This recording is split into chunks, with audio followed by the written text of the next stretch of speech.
The morning sky above New York City suddenly turned dark. People on the street stopped walking and looked up. A massive shadow covered the entire city. Cars stopped in the middle of the road. Children pointed at the sky with wide eyes. Adults pulled out their phones to take pictures. High above the clouds, something huge blocked out the sun. It was not a cloud or a storm. It was a ship. An alien ship so big that it made the tallest buildings look like toys. The same thing happened in London, Tokyo, Moscow, and Beijing. Giant ships appeared over every major city on Earth. They came without warning. No one saw them coming. They just appeared like magic. In the Pentagon, Admiral Jake Morrison ran down the hallway. His boots made loud sounds on the floor. He burst into the Situation Room where dozens of people sat at computers and watched screens. Everyone looked worried. "What, do we know?" Jake asked as he caught his breath. Lieutenant Kate Johnson turned around from her desk. Her face was pale. "Sir, the ships appeared at exactly the same time everywhere. We had no warning. Our satellites didn't see them coming. It's like they just appeared out of nowhere." Jake looked at the big screen on the wall. It showed views from cities around the world. Every city had the same thing, a massive alien ship floating in the sky. The ships were dark and had strange shapes. They looked nothing like anything humans had ever built.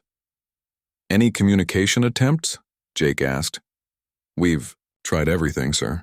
Radio, satellite signals, even light patterns, nothing. They're just sitting there waiting." President Helen Carter walked into the room. She was a small woman, but everyone respected her. She had been president for 3 years and had never faced anything like this.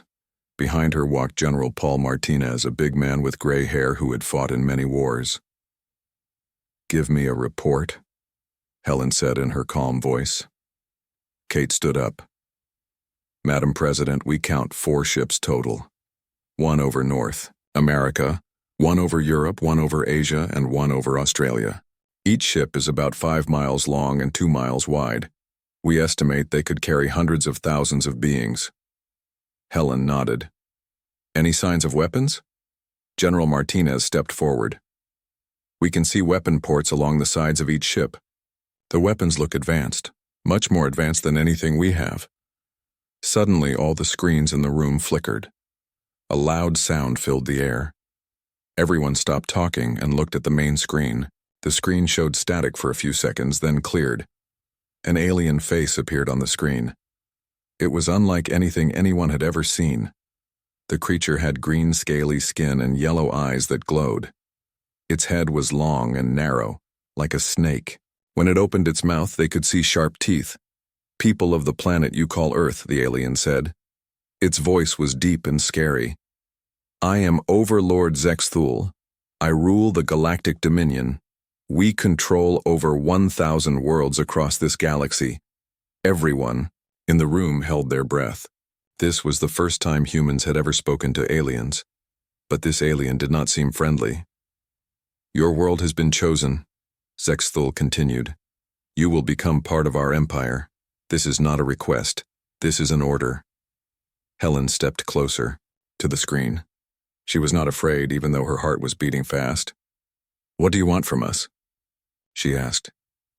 Zexthul's yellow eyes seemed to look right at her. "You will surrender all your weapons. You will give up your governments. Your strongest people will work for us. Your smartest people will serve us.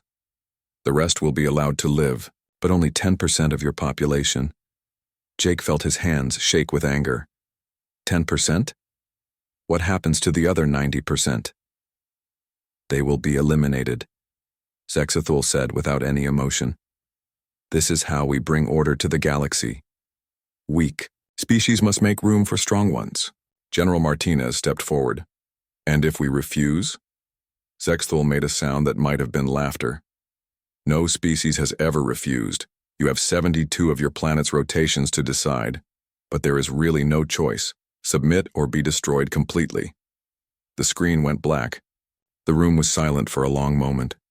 Everyone looked at each other, not knowing what to say. Helen was the first to speak. "Options?" General Martinez shook his head. "Our nuclear weapons might damage their ships, but the cost would be enormous. They could destroy our major cities in response, and we only have enough missiles to target one ship at a time. Jake looked at the reports coming in from around the world. All our allies are seeing the same thing. The ships over their cities delivered the same message. This isn't just about America. It's about all of humanity. Kate raised her hand. Sir, we're getting reports of panic in the cities. People are leaving in cars, trying to get away from the ships. The roads are jammed. Some places are starting to have riots. Helen closed her eyes for a moment. When she opened them, they were filled with determination. Get me the leaders of every major nation on a secure line. We need to coordinate our response. What are you thinking, Madam President? Jake asked. I'm thinking that no one has the right to demand we surrender our freedom, Helen said.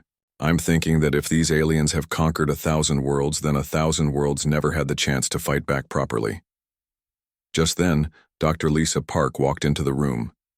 She was a scientist who worked on secret government projects. She looked nervous but excited. Madam President, Lisa said quietly, there are some things you need to know. Things we've kept classified. Things that might change how we respond to this threat. Helen looked at her carefully. What kind of things? Lisa glanced around the room at all the people listening. The kind of things that could give us a fighting chance. Dr. Lisa Park led President Helen Carter and her team through a long tunnel deep underground. The tunnel was carved into solid rock and went down for miles. Their footsteps echoed in the darkness. Only a few people knew this place existed. How long has this facility been here? Helen asked as they walked. 15 years, Lisa replied. We built it after we found something that changed everything we thought we knew about space. They reached a heavy metal door. Lisa pressed her hand on a scanner. The door opened with a loud whoosh. Cool air rushed out. Inside was a room bigger than a football stadium. The ceiling was so high they could barely see it. Helen stopped walking. Her mouth fell open.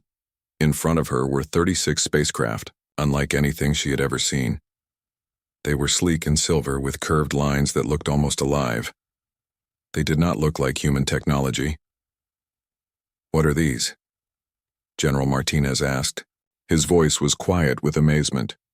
Colonel Ben Hayes stepped out from behind one of the ships. He was a tall man with short brown hair and serious eyes.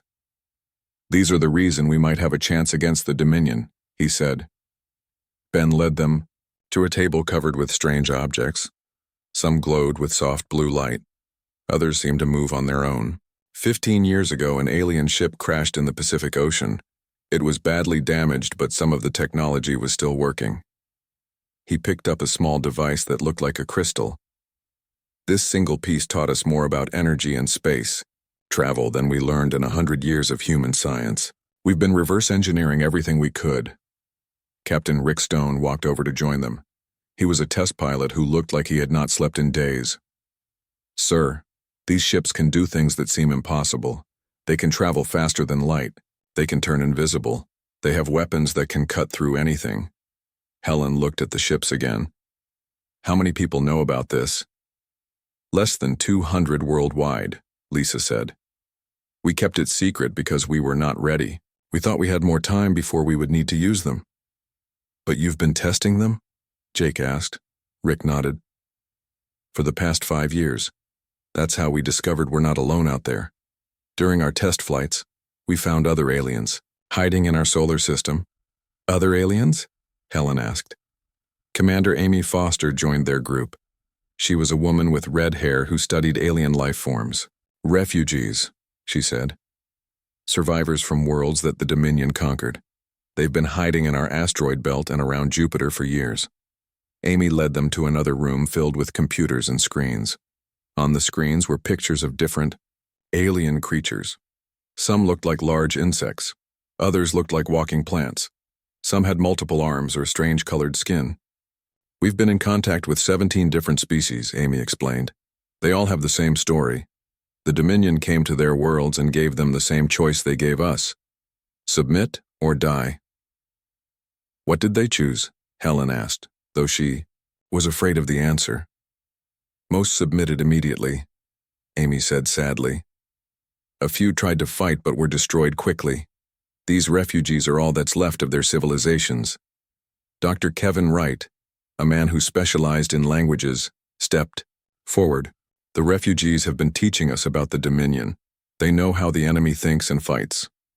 Kevin turned on a screen that showed a map of the galaxy. Red dots covered most of it. Each red dot is a world under Dominion control. There are over 1,000 conquered worlds. But here's what's interesting. The Dominion has never faced a long war. What do you mean? General Martinez asked. Every world they conquered either gave up right away or was destroyed within days, Kevin explained. They use massive force to scare their enemies into surrendering. They don't know how to fight against someone who refuses to give up. Lisa walked to another table covered with weapons. These weapons hummed with energy and glowed with different colors. The refugees have been helping us build these. They're designed specifically to fight Dominion technology. She picked up a rifle that seemed to be made of liquid metal. This weapon can penetrate Dominion shields. This one, she pointed to a larger weapon, can disable their ships without destroying them. How many of these do we have? Jake asked. Enough to arm 50,000 soldiers, Ben replied. We've been building them in secret factories around the world. Helen walked among the alien technology, touching some of the devices carefully. Why didn't you tell me about this before? Because we weren't sure it would work, Lisa admitted, and because we hoped we would never need it. We thought if aliens ever came to Earth, they might be peaceful. Rick laughed, but it was not a happy sound. The refugees told us something else about the Dominion. They've never encountered a species like humans. What makes us different? Helen asked. Amy pulled up another screen showing psychological profiles. Most species have one government, one leader, one way of thinking. When that government surrenders, the whole species gives up.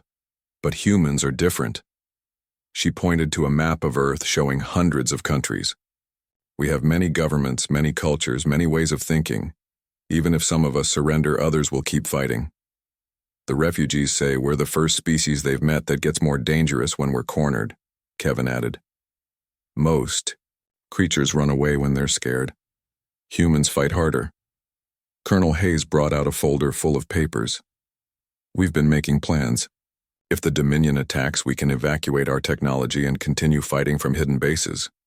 We can make this into a long war, the kind they've never had to fight before. Helen looked around the room at all the alien technology and the determined faces of her people. How long do we have to prepare?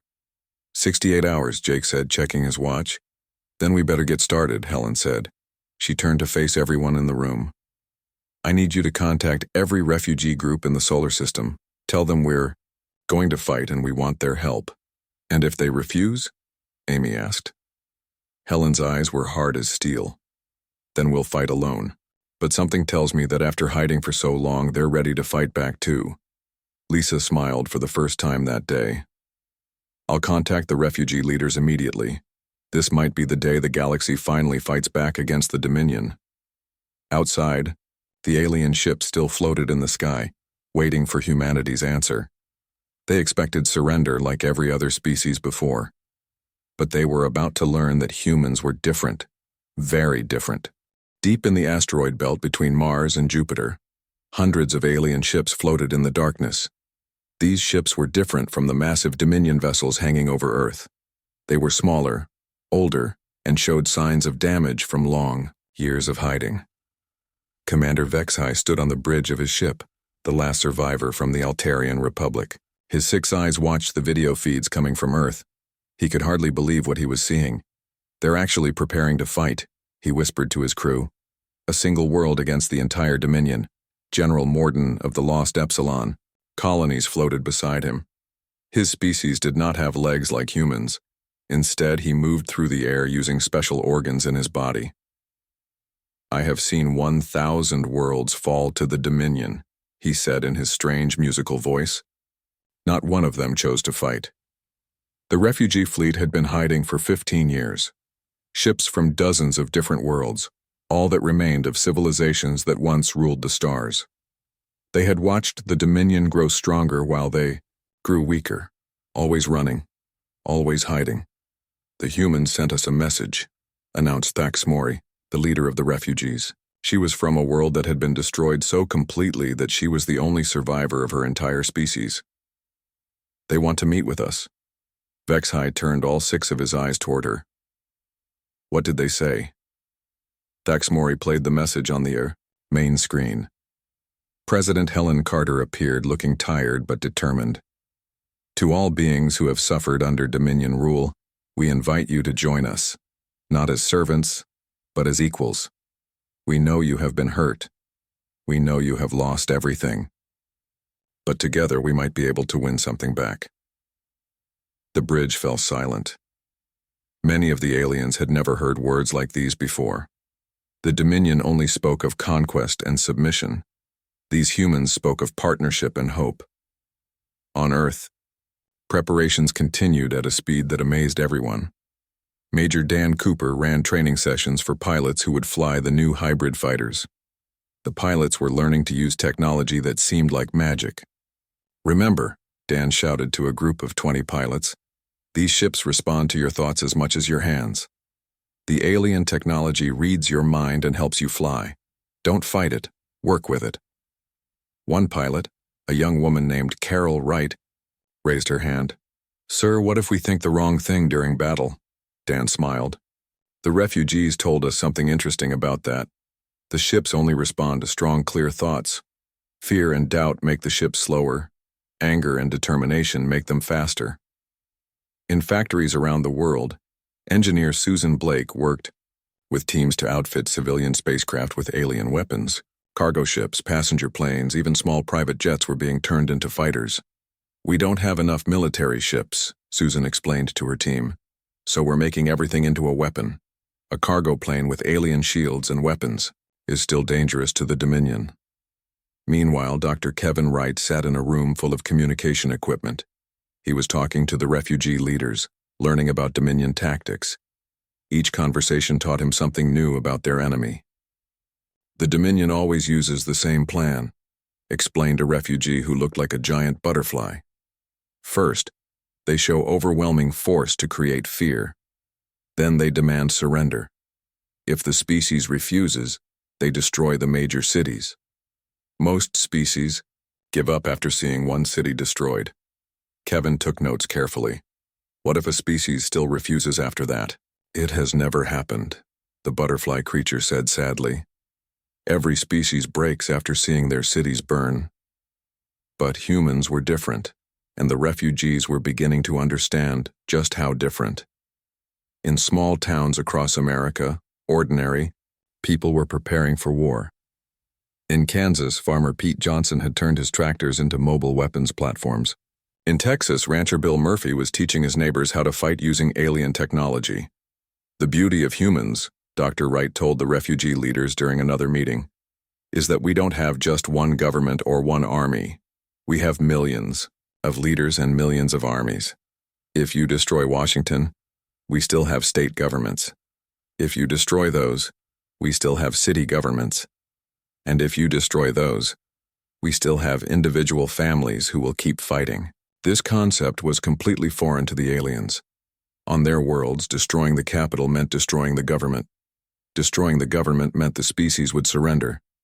In space, Overlord Zexthul received reports that confused him. His intelligence officers had been watching Earth for 3 days, expecting to see surrender preparations.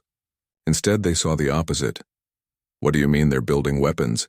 He demanded of his aide, a conquered Altarian forced to serve the Dominion. Sir, our scanners show massive industrial activity. They're converting civilian facilities into weapons factories. They're training millions of soldiers. They're preparing for war. Zexthul's yellow eyes glowed with anger. Impossible. No species prepares for war against us. They prepare for surrender. His aide looked at the reports. Again. Sir, there's something else. We're detecting energy signatures that match our own technology. Somehow they have weapons similar to ours. How is that possible? Zexthul roared. We are the only species with such advanced technology. The aide did not know how to answer. He had never seen anything like this in 1,000 conquered worlds. Back, on Earth, the refugee fleet finally made their decision. Commander Vexhai spoke for all of them when he sent a message to President Carter. People of Earth, his voice crackled through the communication system. We have hidden in darkness for too long. We have watched our people suffer while we did nothing. If you are willing to fight, then we are willing to fight beside you. President Carter smiled when she heard the message. Around her, the Situation Room buzzed with activity as humans and aliens worked together for the first time in galactic history. Send a response, she told Lieutenant Kate Johnson. Tell them that Earth welcomes all who stand for freedom. General, Martinez looked at the tactical displays showing both human and alien ships moving into position. Madam President, we now have 200 ships total. It's still not enough to match their firepower. Helen nodded. But it might be enough to surprise them. And sometimes, surprise is all you need to win. Outside, the Dominion ships continued to wait, expecting surrender. They had no idea that below them, 200 different species were joining, together to fight back for the first time in galactic history. The 72 hours were over. Earth had not surrendered. Captain Rick Stone sat in the cockpit of his fighter ship, the Spirit of Freedom. Around him, 200 ships from dozens of different worlds waited in the shadow of the moon. Human. Pilots flew alongside alien refugees who had waited 15 years for this moment. All units, this is Wolf Leader, Rick spoke into his radio. Today we don't just fight for Earth. We fight for every world that couldn't fight back. Above Earth, Overlord Zexthal stared at his tactical display with growing anger. Instead of surrender ceremonies, he saw Earth's answer. Ships were rising from the planet's surface. Ships were coming from behind the moon. Ships were emerging from the asteroid belt. How many ships do they have? He demanded. His aide, the conquered Altarian, checked the scanners with shaking hands. Sir, we count 200 vessels, but they're not all human ships. Some of them match the signatures of species we conquered decades ago. Zexthal's scaled face twisted with rage. Impossible. Those species were destroyed. Apparently not completely, sir, the aide whispered. The first shot of the battle came from Zexthal's flagship. A beam of red energy lanced toward Earth, striking the city of Mumbai. Buildings melted like ice cream. 1 million people screamed as their homes vanished in seconds. But instead of breaking humanity's spirit, the attack made them angrier. Rick Stone dove his ship toward the Dominion fleet. That's for Mumbai, he shouted as he fired his alien weapons. Blue energy beams struck a Dominion cruiser, cutting through its shields like paper. The battle exploded across space. Human fighters moved in ways that confused the Dominion commanders. They did not follow standard attack patterns. They improvised, adapted, and took risks that seemed insane. Pilot Michelle Roberts performed a maneuver that had never been tried before. She used Earth's gravity to slingshot her ship around the planet 3 times, building up incredible speed. Her ship became a missile that crashed into a Dominion cruiser, destroying both vessels instantly. Roberts is down, someone shouted over the radio. Then make her sacrifice count, Rick replied, leading 12 ships in an attack on the Dominion flagship. On Earth's surface, the bombardment continued. Cities burned, but the people did not break. In New York, firefighter Tony Garcia organized rescue teams that saved thousands of lives from the burning ruins. In London, police officer Sarah Mills kept communication networks running even as alien beams destroyed buildings around her. The Dominion had expected panic and surrender. Instead, they found humans working together with calm determination. Rescue. Workers pulled survivors from rubble, while construction crews built new defenses. Teachers led children to safety while doctors treated the wounded. In rural Kansas, farmer Pete Johnson watched Dominion landing craft approaching his town. He had converted his farm equipment into weapons using alien technology. His tractor now had energy shields and plasma cannons. Come on then, Pete muttered, starting his engine. Let's see how tough you aliens really are. The Dominion ground troops had never faced anything like Pete and his neighbors. The aliens expected terrified civilians. Instead, they found farmers with military-grade weapons who knew every hill and valley in their homeland. But the most shocking moment of the battle came when Commander HFY led the refugee fleet out of hiding. For the first time in Galactic history, conquered species were fighting back against their oppressors.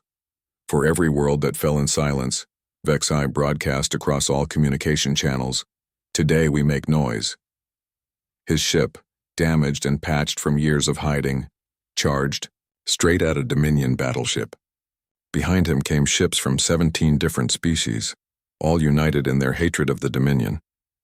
The sight of these supposedly defeated aliens joining the battle sent shockwaves through the Dominion fleet. Zexthul could not believe what he was seeing. "How are they still alive?" he screamed. "We destroyed their worlds." "Sir," his aide said quietly, "destroying a world is not the same as destroying hope." The battle raged for 6 days and 6 nights. Earth lost many ships and many brave pilots. Human cities lay in ruins. But for every human ship destroyed, they took down 2 Dominion vessels. The aliens had superior technology, but humans had something the Dominion had never faced before: the absolute refusal to give up. Even when their ships were damaged and their weapons were failing, human pilots found ways to keep fighting. On the 4th day, something unprecedented happened. General Morden's ship was badly damaged and leaking air. Instead of retreating, he flew his dying vessel straight into the engine core of a Dominion dreadnought. The explosion lit up space like a new star. "General Morden is gone," someone reported sadly. "Then we keep fighting," Rick replied. That's what he would want. By the 6th day, Zexthul realized something that shook him to his core. For the first time in the Dominion's history, they were losing a battle. Half his fleet was destroyed or damaged. His ground forces were retreating from Earth's surface, defeated by farmers and shopkeepers with improvised weapons. Worse, reports were coming in from across the galaxy. On world after world, conquered populations were rising up. The story of Earth's resistance was spreading faster than any ship could travel. Slaves were sabotaging equipment. Workers were going on strike. Some worlds were declaring independence. "Sir," his aide said with something that might have been respect in his voice, "perhaps we should consider retreat." Zexthul stared at Earth, this small blue world that had changed everything. "One planet," he whispered. "One primitive planet has destroyed an empire that ruled for 10,000 years. "Not destroyed, sir," the aide corrected. "They've shown the galaxy that the empire was never as strong as we thought." As Zexthul's remaining ships prepared to retreat, Rick Stone led the final attack. His ship was barely holding together. His weapons were almost empty, but he was still fighting. "This is Wolf Leader to all human and allied forces," he broadcast. "The enemy is running. Let's make sure they remember why." The Dominion fleet jumped to hyperspace, leaving Earth's solar system for the first time in defeat. Behind them, they left a galaxy that would never be the same. 3 months after the battle, President Helen Carter stood in the ruins of Washington, D.C. The city was slowly being rebuilt, but the scars of the Dominion attack were still visible everywhere. Melted buildings stood next to new construction.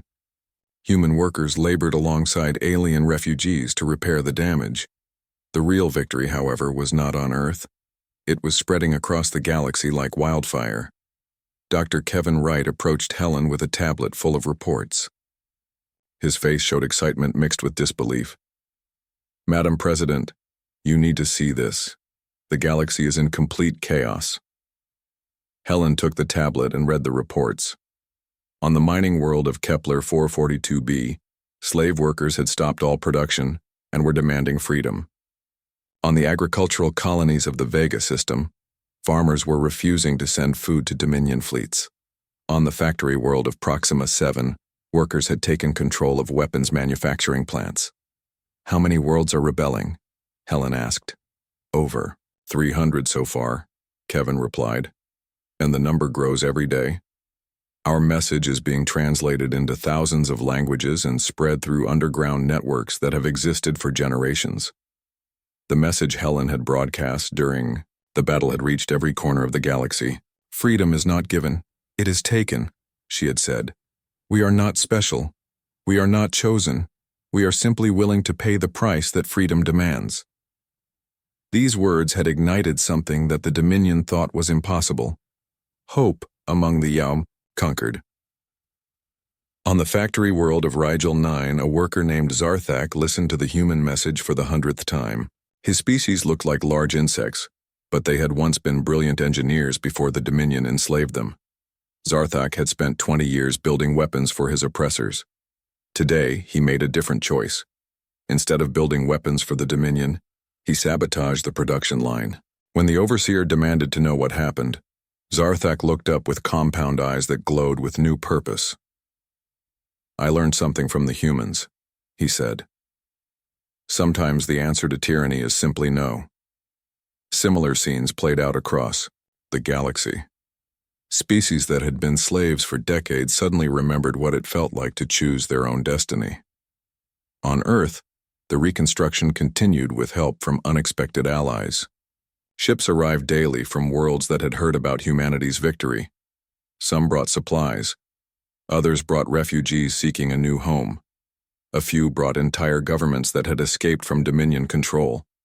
Commander Vexhai had established a permanent base on Earth's moon. His surviving ships now worked alongside human vessels to patrol the solar system. The partnership between humans and aliens grew stronger each day.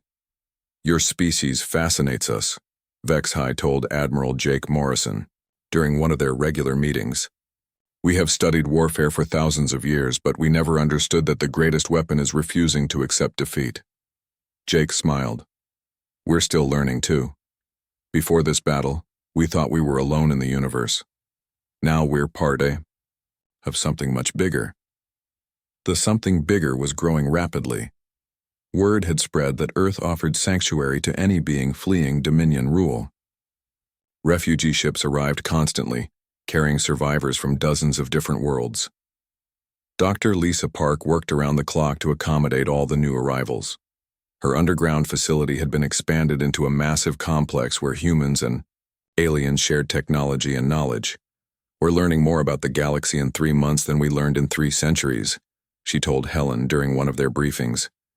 "Each species brings new knowledge, new perspectives, new ways of solving problems." Meanwhile, Overlord Zexthul sat in his throne room on the Dominion capital world, receiving report after report of rebellion and chaos.